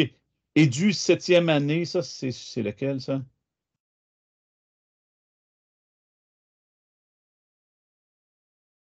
Ouais. Fait que ça, c'est tu vois, l'attente C 3.1, exemple 1. Moi, j'ai pris le code du ministère, le pseudocode, et je l'ai transformé en vrai code. Fait que ça peut vous servir de corriger aussi si ça vous intéresse. S'il y en a qui sont intéressés, vous pouvez toujours m'envoyer un courriel, puis je peux vous les fournir. Fait que de passer du pseudocode au vrai code, c'est une belle approche pédagogique à utiliser ça en salle de classe. OK, je reviens où on était, parce qu'on achève les approches pédagogiques. Le dernier, c'est la fabrication. Et ça, c'est celui-là qu'on a utilisé beaucoup, mais qui peut être traumatisant pour les élèves qui n'ont pas beaucoup fait de codage, où l'élève doit fabriquer son code à partir d'une page blanche. Il commence avec rien.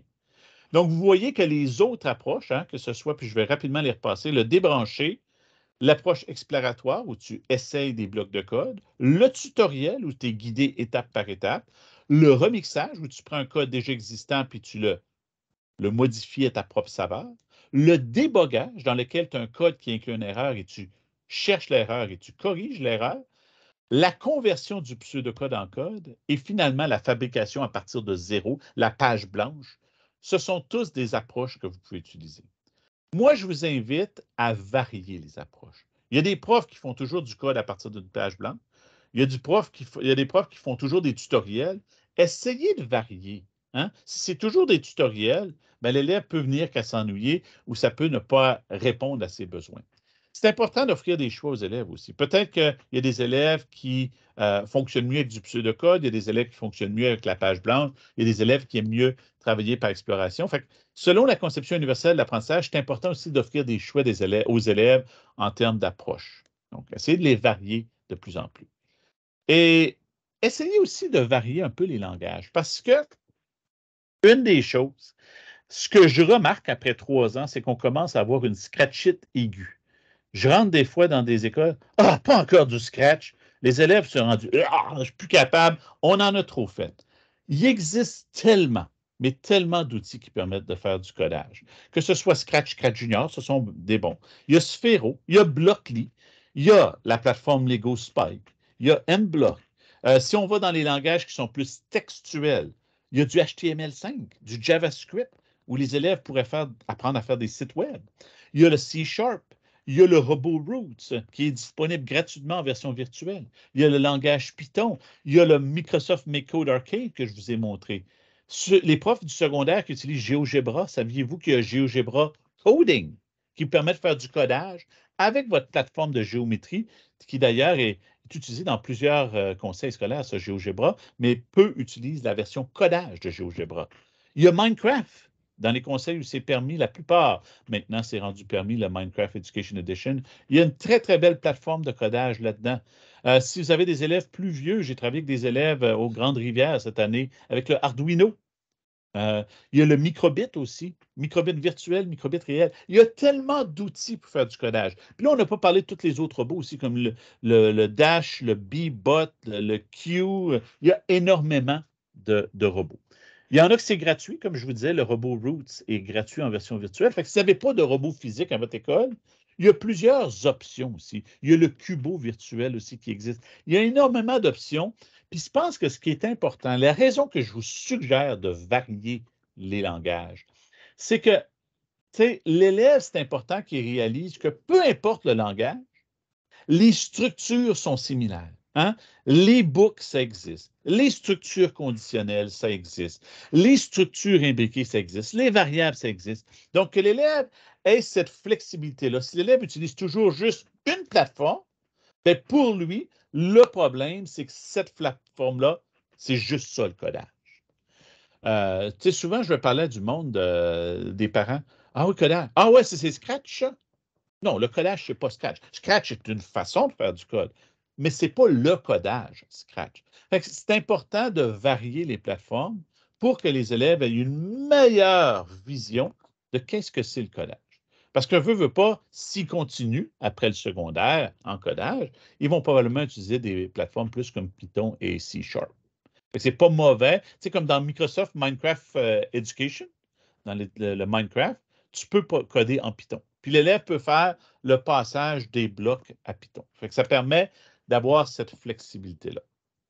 Évidemment, il y a des langages qui sont plus adaptés à certains niveaux scolaires, puis il y a des langages qui sont plus adaptés à d'autres niveaux scolaires. Mais je voulais vous mettre cette diapositive-là pour vous faire réaliser, il y en a des plateformes, puis il y en a des choix pour travailler avec nos élèves. Est-ce qu'il y a des questions dans le chat? Parce qu'on vient de finir une grosse partie, puis là, on a notre dernière demi-heure sur notre dernière grosse partie, Simone. Fait que je pense que ce serait un bon moment de prendre J'aimerais une bien petite pause. avoir ceux de 9e année. Les pseudocodes ou les... Oui, les pseudocodes, oui. Oui, OK, bien, je vais juste aller vous les montrer parce qu'ils existent. Non, aux organisations. Ah, vous voulez dire mes codes à moi qui correspondent aux pseudocodes de 9e année, c'est ça? Oui, c'est ça. Oui. Ben, tu peux mettre mon info@dominiquetremblay.com dans le chat, Simone, puis les gens peuvent m'envoyer un courriel là. Info au singulier @dominiquetremblay.com.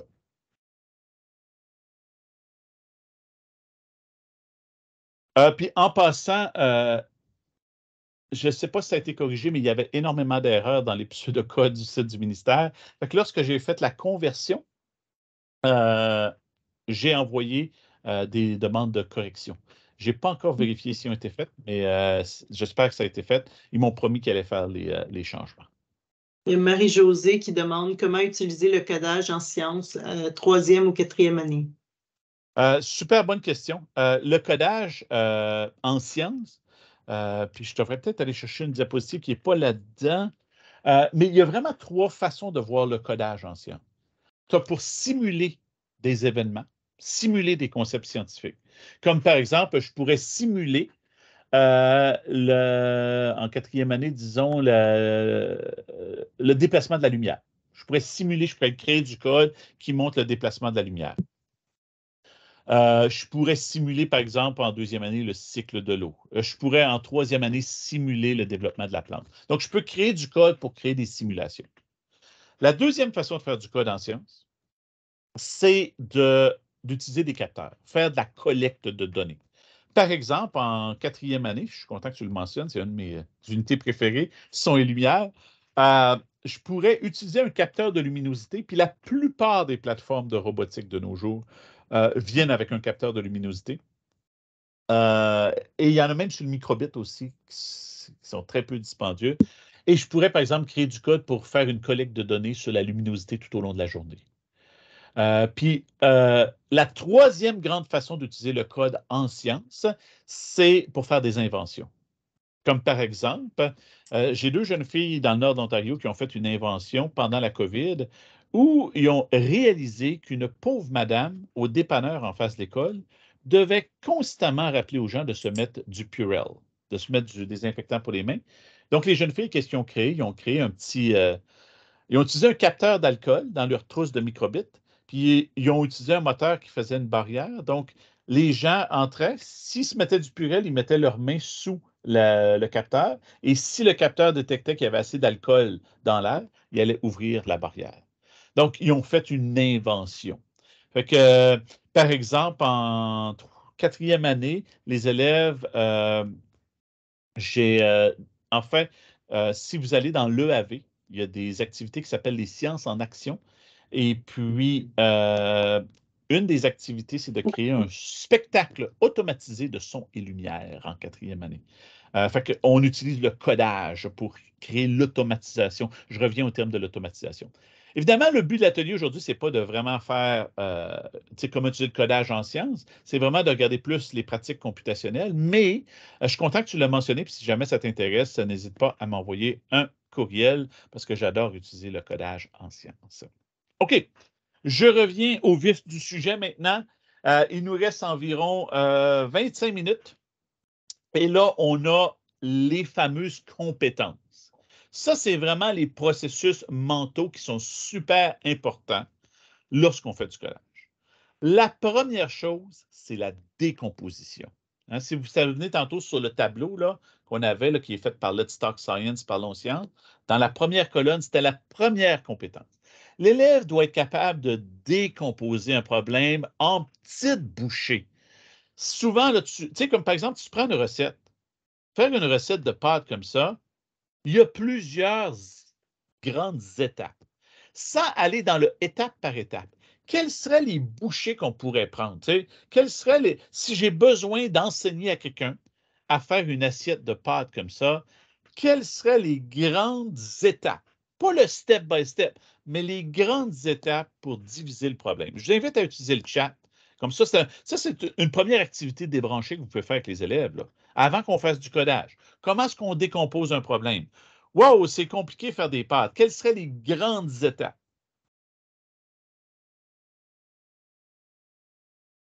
Préparer les ingrédients, oui, tout découper. Hein? Découper les légumes, découper les viandes, tout ça, ça pourrait être une grande étape. Sans qu'on y aille étape par étape, là, tu coupes en petits dés. Ça, c'est les sous-étapes. Mais les grandes étapes, il faut préparer les légumes. Ça serait une grande étape. Ah, je suis content. Se procurer les ingrédients, ça irait même avant ça. Se procurer les ingrédients, ensuite préparer les légumes. La cuisson des pâtes. Ça serait une. Je n'ai pas besoin de dire tu mets tant d'eau, tu ajoutes du sel, tu mets les pâtes pendant tant de minutes. Ça, là, on est rendu plus dans le step by step. Hein? On est en train de créer l'algorithme. Mais dans la décomposition, je me procure les ingrédients, je prépare les légumes, je fais cuire les pâtes. Après ça, je vais créer mes petites étapes pour ça. Donc là, les pâtes sont cuites, j'ai des légumes. Après ça, ça pourrait être de faire revenir les légumes et la viande, puis finalement d'assembler le plat. Ça serait comme. Puis les grandes étapes, ce n'est pas comme le step by step. Tu ne veux pas 50 grandes étapes.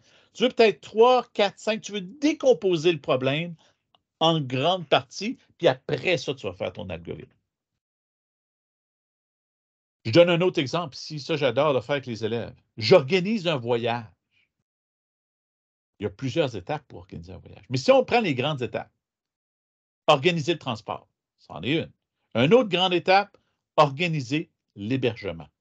Troisième grande étape, organiser le divertissement. Fait que vous voyez que je vais le faire petite bouchée par petite bouchée. Et ce qui peut être intéressant de montrer aux élèves, c'est que dans l'industrie, hein, les vrais codeurs là, qui font ça de façon professionnelle, c'est souvent différentes équipes qui vont faire différentes choses. Comme par exemple, ici, si on faisait organiser un voyage, tu pourrais avoir une équipe qui s'occupe juste du transport, une équipe qui s'occupe juste du divertissement, une équipe qui s'occupe juste de l'hébergement. Évidemment, les équipes doivent se parler. Parce que, par exemple, au niveau du transport, bien, où est-ce qu'on va aller pour le divertissement va affecter notre transport. Où est-ce qu'on va aller coucher pour l'hébergement va affecter notre transport. Mais en général, on a nos grandes étapes qui pourraient être faites par différentes équipes. Je vous donne un exemple ici. Ça, c'était aux internationaux de robotique. Ça, c'était en Thaïlande, il y a 4 ans, 5 ans. Et si vous regardez, le problème est compliqué. Là. Quand j'explique ce problème-là aux élèves, je dis « Go, résolvez ça avec votre robot. » Wow, monsieur, il y a bien trop d'étapes. Si vous regardez le robot ici, il va lire un code à gauche. Donc, il est en train de lire un code ici. Le noir, noir, blanc, blanc, blanc, blanc. Ensuite, le robot va venir ramasser les objets qui sont des plantes. Ici, c'était le sujet, c'était l'agriculture. Vous voyez que c'est un problème assez complexe. Il y a plein d'étapes. Le robot ramasse les plantes, puis ensuite, le robot va devoir aller placer les plantes. Vous voyez que là, le robot place les plantes. On ne l'écoutera pas au complet parce qu'il nous reste quand même pas beaucoup de temps, mais ce que je voulais vous montrer ici, c'est que un élève, là, il y a toutes ces étapes-là à voir, puis là, il faut que tu places des plantes dans le jaune, des plantes dans le vert. Il y a un champ rouge aussi que vous ne voyez pas. Il y a beaucoup d'étapes. Bien, moi, je dirais aux élèves, OK, première étape, on lit le code. On oublie tout le reste du problème. La première étape, c'est d'aller lire le code. Est-ce que vous êtes capable de faire ça? Ah oui, mon robot, il se déplace, il lit les codes de couleur, puis il met ça dans ses variables. OK, étape 1, done. Maintenant, on peut passer à une deuxième étape. C'est important de dire aux élèves, tu ne fais pas tout le problème tout d'un coup. Tu le prends petite bouchée par petite bouchée. Ensuite, c'est ça, la prochaine étape, ça va être de ramasser les objets. OK, là, il faut créer notre robot avec la pince qui est capable de ramasser les objets. OK, on va faire cette petite bouchée-là. On n'est pas encore à aller placer les objets, on est juste à ramasser les objets. Et d'avoir ce sentiment-là, je viens de finir une grande étape pour l'élève, c'est rassurant.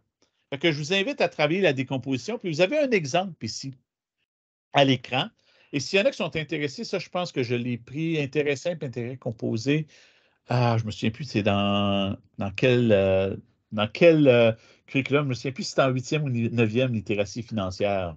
Mais c'est en littératie financière dans le programme cadre. Et vous voyez que si j'avais mis tout le code, un à la suite de l'autre, oubliez les blocs rouges, là.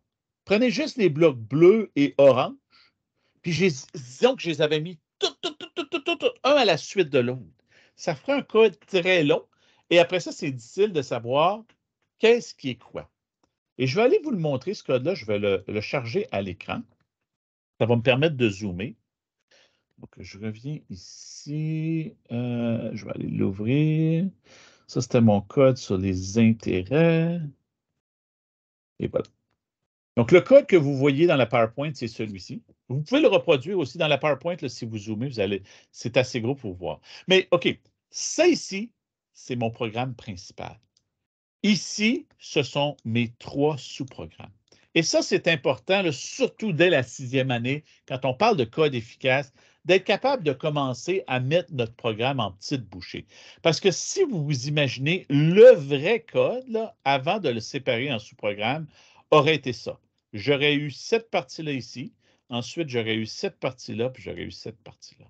Ça aurait été le code au complet. Regardez-moi ça comme c'est long. C'est bien trop long. Moi, ce que j'ai fait, c'est que je l'ai séparé, mon code. Oups, je vais le mettre ici. Donc, ça, c'était mon code comme vous voyez sur la PowerPoint. En gros, si on vient voir le code principal a juste 3 étapes. Oh, j'ai même une erreur ici. Définir les paramètres, calculer les intérêts simples, calculer les intérêts composés. Je pourrais même ajouter une étape, comparer l'intérêt simple avec l'intérêt composé. Oui, à la fin de la présentation, vous allez avoir le lien. La raison que je ne le donne pas au début, c'est que souvent, j'ai des questions et je ne veux pas que vous alliez voir sur la prochaine diapositive. OK, mais vous allez l'avoir à la fin, je vous le promets. Donc, ici, si je reviens ici, vous voyez que ce bloc-ci, c'est de définir des paramètres. Je pose des questions. Quel est le montant initial de ton emprunt? ou si c'est un placement, ce n'est pas un emploi. Pendant combien d'années veux-tu faire le placement et quel est ton pourcentage d'intérêt annuel? Et là, ici, ça fait que ça c'est mon définir les paramètres. Après ça, j'ai mon calcul de l'intérêt simple, que je calcule mon intérêt simple ici en utilisant l'arithmétique. Et finalement, ici, j'ai le calcul de l'intérêt composé qui est un peu plus compliqué parce que l'intérêt se bâtit. Donc, vous voyez que maintenant, ici, si jamais mon problème, ce qui ne marche pas, c'est dans l'intérêt simple, je sais que c'est ici qu'il faut que je vienne le corriger. Si le problème, quand je suis en train de déboguer, c'est dans l'entrée des données, bien, je sais que je viens dans cette partie-là. Et je sais que si le problème est dans l'intérêt composé, c'est ici que je vais venir. Donc, c'est vraiment important d'amener les élèves à décomposer leur code, même avec les tout petits. Il y en a qui me parlaient tantôt, le Bebot. Une des activités que j'adore faire avec le Bebot, c'est une visite au zoo. Bien, on le fait en petites bouchées. OK, la première étape, c'est de se rendre à l'ours polaire et de faire une petite présentation sur l'ours polaire. OK, la deuxième étape, c'est de se rendre à la girafe. Donc, on fait toute notre code et toutes nos étapes qui permettent de se rendre à la girafe. Ensuite, la troisième étape, c'est de se rendre, je ne sais pas, aller voir les singes. Bien, je fais mon code pour les singes, mais je le garde de façon séparée. Comme ça, je peux dire, OK, ça, c'est la première étape, la deuxième étape, la troisième étape. Donc, amener les élèves à faire, tu sais, si on fait une visite au zoo avec le Bebot, ou moi, je préfère le Tailbot en passant, qui permet d'ajouter notre voix bien meilleure que le Bebot. Si je fais cette activité-là, ben, je veux que l'élève dise, je ne fais pas toute la visite au zoo tout d'un coup, je vais faire mon ours polaire. Si ça marche, je peux passer à la deuxième étape. Donc, on décompose le problème. Fait que ça, c'est la décomposition des problèmes. Ça se fait avec les plus grands comme avec les tout petits. Notre deuxième grande compétence, c'est la reconnaissance des régularités. Reconnaître les choses qui se répètent. Et une des activités débranchées que j'aime faire avec les élèves pour travailler la reconnaissance de régularité, c'est de regarder des chorégraphies, des danses. Parce qu'il y a des mouvements qui se répètent dans une danse. Puis là, je ne pouvais pas vous mettre la vidéo, là, mais j'utilise, par exemple, j'ai pris le Dancing Queen sur YouTube, puis il y a une chorégraphie du Dancing Queen, puis on voit qu'il y a des mouvements qui se répètent. Donc, d'être capable de reconnaître ces mouvements qui se répètent. Et amener les élèves à réaliser qu'il y a des régularités même dans notre vie tous les jours. Là, on revient au tout petit. Hein, tantôt, je t'allais avec un exemple plus vieux. J'essaie de vous fournir des exemples de la première à la 9e année là, dans ma présentation aujourd'hui. Là, on revient des plus petits. Les routines. Hein, que ce soit les routines comme l'horaire de la classe ou les routines de ce que tu fais dans ta matinée. Je me lève, je me brosse les dents, je mange mon repas, je fais une lecture, je fais du dessin, je vais dehors jouer au sport. Ça serait une routine, c'est une régularité, c'est des activités qui se passent en répétition. La musique, il y a beaucoup de régularité. D'ailleurs, si vous programmez en Scratch ou en MBlock, il y a une unité sur la musique, là, il y a une extension sur la musique. Il l'a aussi dans le microbit. Fait amener les élèves à reconnaître des régularités dans une chanson, dans de la musique. Maintenant, les régularités, qu'est-ce que ça veut dire? Ça veut dire qu'on vient faire l'utilisation de boucles, qui, dans le curriculum de l'Ontario, en théorie, commence en 3e, mais j'ai vu plusieurs gens, même avec les premières et les deuxièmes, leur faire réaliser qu'on peut utiliser des répétitions. Donc, si vous programmez en langage bloc, les répétitions, ça ressemble à ça. Vous avez la répétition d'un certain nombre de fois. Vous avez la répétition indéfinie, ça veut dire qu'il se fait à l'infini. Puis ça, c'est intéressant, hein? Parce qu'on peut demander aux élèves, y a-t-il des exemples dans la vie courante où ce qu'on répéterait à l'infini? Puis il y en a qui vont dire, ben oui, par exemple, les jours de la semaine, on répète ça à l'infini. Et vous avez le répéter jusqu'à ce que. Je répète jusqu'à temps que quelque chose se produise. Comme un exemple que vous pouvez donner dans la vie courante du répéter jusqu'à ce que, c'est marcher. Marcher, c'est pied gauche, pied droit, pied gauche, pied droit, pied gauche, pied droit, jusqu'à ce que j'arrive à ma destination. Donc, qu'est-ce qui va arrêter la répétition? C'est l'arrivée à ma destination. Les répéter un certain nombre de fois, ça, on le voit beaucoup dans les danses. OK, tu vas faire tel mouvement 3 fois, puis ensuite, tu vas faire tel mouvement 3 fois. On le voit aussi beaucoup si vos élèves font de la musculation. Hein? Tu vas faire un certain mouvement 10 fois, puis après ça, tu vas faire un certain mouvement 5 fois. Oui, vous avez raison, la boucle se présente très, très bien avec Scratch Junior aussi. Puis, ah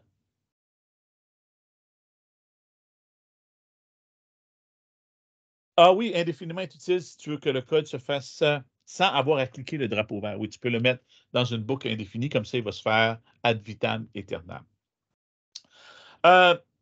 Ici, vous avez un exemple où j'ai utilisé le Python pour créer une répétition. Donc, j'ai des notes de musique. Donc, s'il y en a qui sont intéressés à programmer en Python, ça, c'est un code pour faire une chanson. Puis, il n'y a rien de mal aussi, surtout quand vous arrivez en 6e, 7e, 8e, 9e, là, où ce que les élèves commencent à être initiés au Python, mais il y a plusieurs interfaces comme MBlock, par exemple, comme Microsoft MakeCode, qui permettent de faire la transition. Tu as ton code en bloc, puis tu as aussi ton code en Python. Fait que ça te permet d'aller voir les deux codes. Finalement, on termine notre atelier aujourd'hui avec peut-être un concept un peu plus compliqué que la décomposition et la reconnaissance des régularités. Je pense que la décomposition, c'est clair. Là. On sépare le problème en plus petits problèmes. La reconnaissance de régularités, on essaie de remarquer les choses qui se répètent. Dans l'abstraction, c'est peut-être un peu plus difficile. Puis je le vois surtout à commencer en 6e année, l'abstraction. Mais on peut commencer avec les plus jeunes, comme dans l'exemple que je vous donne ici. L'abstraction, c'est d'éliminer les détails qui sont superflus. Souvent, quand on va créer des problèmes, disons, de robotique ou de codage, on va inclure une belle petite histoire toute cute pour aller avec le problème. Comme par exemple ici, j'ai un tapis de robotique et le robot doit se rendre à différents endroits. Par exemple, ici, la tâche pourrait être que ton robot doit se rendre à la station d'essence en premier, ensuite se rendre au centre d'achat, ensuite aller à l'école, ensuite aller à la fête foraine et finalement terminer à la maison. Ça vient qu'une petite histoire. Mais si on veut créer une abstraction de ça, qu'est-ce que c'est vraiment? C'est une série de déplacements. Chaque déplacement, il y a une distance et une direction. Ça, c'est la version simplifiée du programme. Quand on reconnaît que tout ce qu'on a ici, c'est une série de déplacements, chaque déplacement a une distance et une direction, on peut s'amuser par la suite à venir changer la petite histoire cube. Moi, j'ai abstrait que dans le fond, who cares tous les endroits qu'on va, c'est une série de déplacements et chaque déplacement a une distance et une direction. C'est tout ce que j'ai besoin de savoir. Fait que ça, c'est vraiment d'abstraire. Vous voyez que ça vient demander de la pensée supérieure aux élèves. Et l'abstraction, elle existe partout. Et je vous invite à donner des exemples de la vie courante à vos élèves pour l'abstraction. Et là, je suis allé chercher ici des exemples peut-être de jeux vidéo ou d'applis que les élèves vont utiliser. Par exemple, vous avez peut-être des élèves qui jouent à Pokémon. Et quand on prend Pokémon, que ce soit Pokémon Go ou le Pokémon sur leur Nintendo, chaque Pokémon a des caractéristiques. Il y a des élèves qui sont des joueurs, ils connaissent toutes les caractéristiques. Par exemple, moi, j'ai un boule bizarre.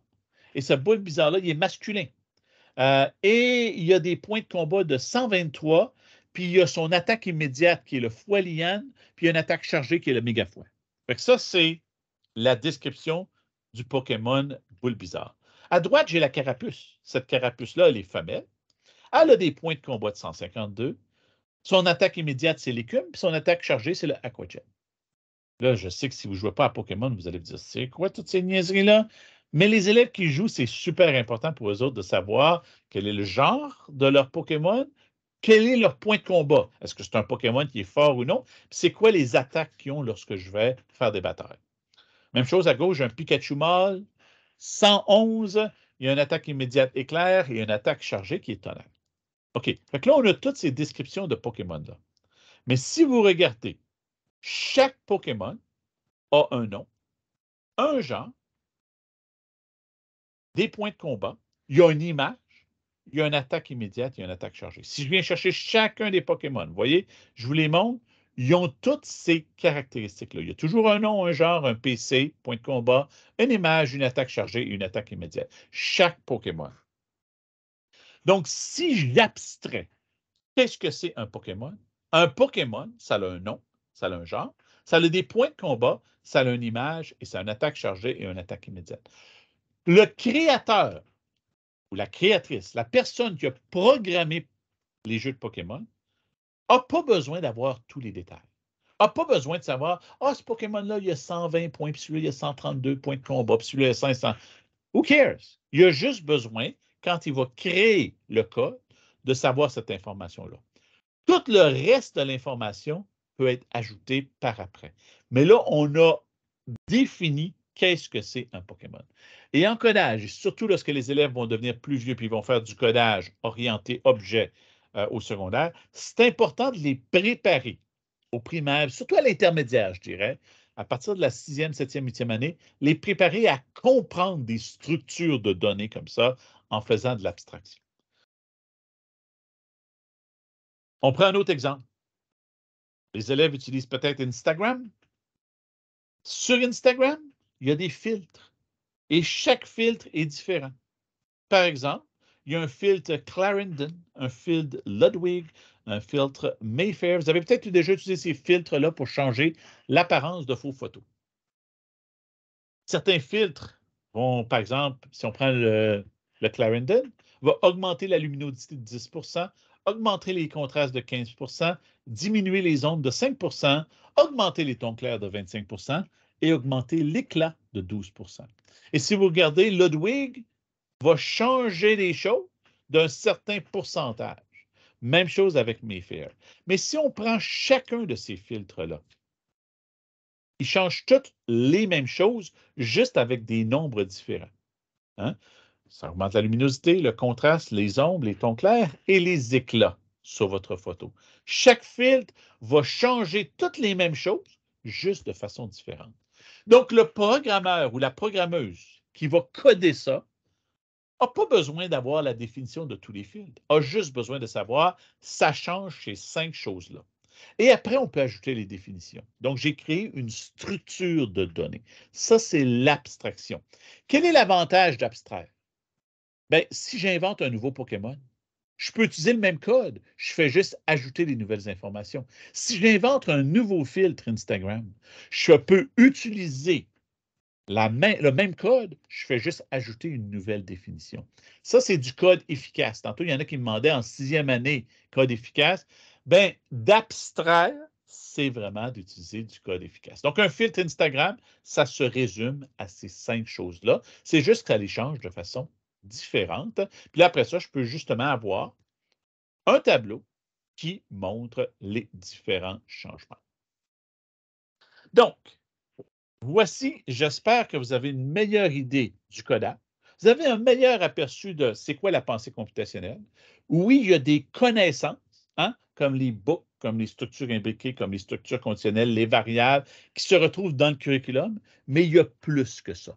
Il y a les attitudes et il y a les compétences, comme être capable de décomposer un problème, trouver les régularités et abstraire, enlever le superflu et se concentrer sur vraiment la tâche. Ceci dit, dans le chat, on va vous mettre le formulaire, tu l'as déjà mis, le formulaire de rétroaction que vous avez ici. Et moi, je vais vous mettre le lien vers la PowerPoint. Donnez-moi un instant, je vais vous faire ça. Je vous mets ça tout de suite dans le chat. Et je vous mets mon adresse de courriel s'il y en a qui veulent m'écrire. Voici le lien vers la PowerPoint et mon adresse de courriel est la suivante. Je vous rappelle qu'on varie les approches pédagogiques. Hein? On ne fait pas toujours juste du débranché, pas toujours juste de l'exploration, pas toujours juste du débogage, on les varie. Et on met l'accent sur plus que juste les connaissances. C'est le grand message. J'espère que vous avez appris beaucoup aujourd'hui. Merci d'avoir été là. N'hésitez pas à me poser des questions dans le chat si vous en avez ou à m'écrire par courriel si vous avez des questions à l'avenir. Merci beaucoup et à la prochaine. Bonjour. Alors, merci encore. Je vous invite à compléter le sondage de satisfaction. Je vais remettre le lien dans le chat dans 2 secondes.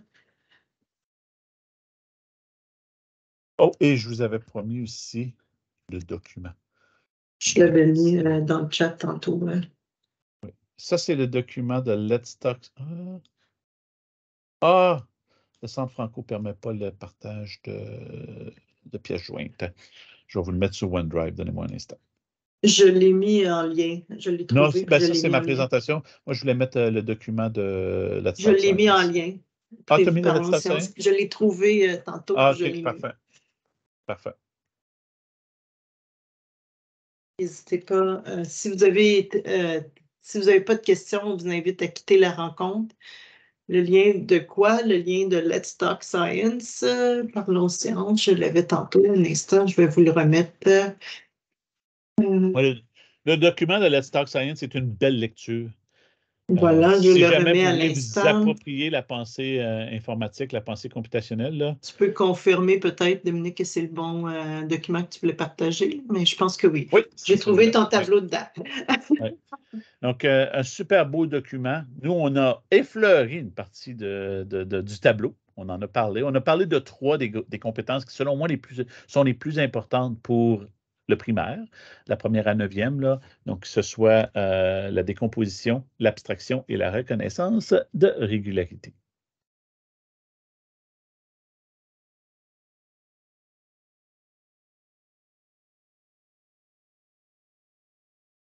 Tu peux juste le sauvegarder en PDF, Bonnie, pour le mettre dans ton drive. Oui, puis le Drive permet aussi l'upload de PowerPoint. Il va automatiquement le transformer en Google Présentation. Donc, téléchargez-le sur votre bureau, puis après ça, en faisant le téléchargement, ça va. Comme je disais, je vous invite à quitter la rencontre si vous n'avez pas d'autres questions. Je remets le lien vers le sondage de satisfaction. Je vois qu'il y a encore 19 personnes. Est-ce que vous avez des questions? Je vous invite à quitter la rencontre si vous n'avez pas de questions. Vous pouvez ouvrir le lien vers le sondage de satisfaction. Merci Nathalie, très intéressant, en effet.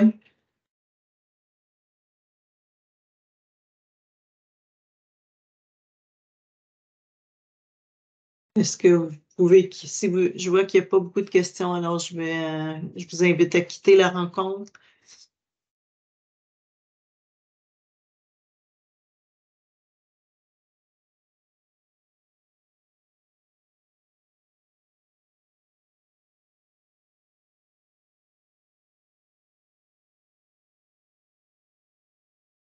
Il reste encore 8 personnes. Est-ce que vous avez des questions? Si vous n'avez pas de questions, je vous demande de quitter la rencontre. J'ai remis encore le chat.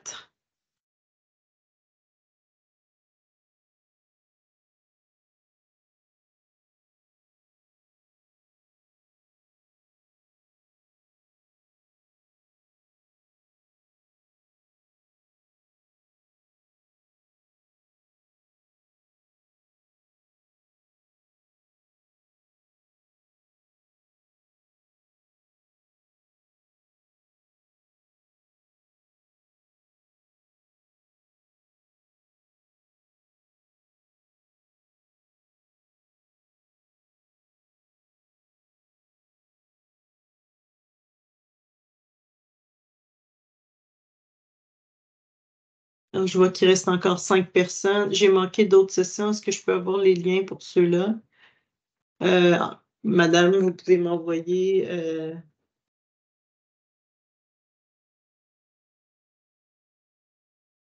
Oups.